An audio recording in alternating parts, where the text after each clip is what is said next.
সেই পূর্ববর্তী জালেম আওয়ামী লীগের জায়গা নতুন জালেম বিএনপি নিয়ে নিয়েছে। কোনো পার্থক্য আছে? পার্থক্য দেখা যায়? একটা পার্থক্য আছে। আওয়ামী লীগের ছিল বঙ্গবন্ধু, বিএনপি রয়েছে কার্ড বন্ধু।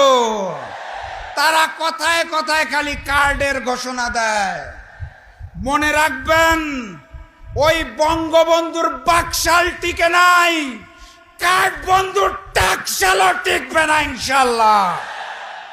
সংগ্রামী সাথী এবং বন্ধুগণ, আপনাদের এই চট্টগ্রাম বিভাগে একজন বড় নেতা আছে, শিলংয়ে দীর্ঘদিন গুপ্ত ছিল, চিনেন নাকি? পবিত্র সংসদে দাঁড়িয়ে ওনার 4 গাড়ি আর 4 ড্রাইভারের হিসাব দেয়।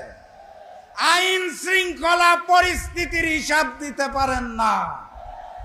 শিলংয়ে গুপ্ত থাকায় অবস্থায়ও তার অর্থ ফুলে ফেপে কলা গাছ হয়ে গেছে।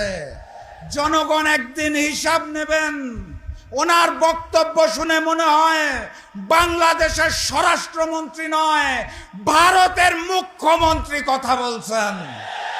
তিনি তার বক্তব্যের মাধ্যমে সীমান্তের হত্যাকে ভারতের পক্ষে হালাল করে দিয়েছেন।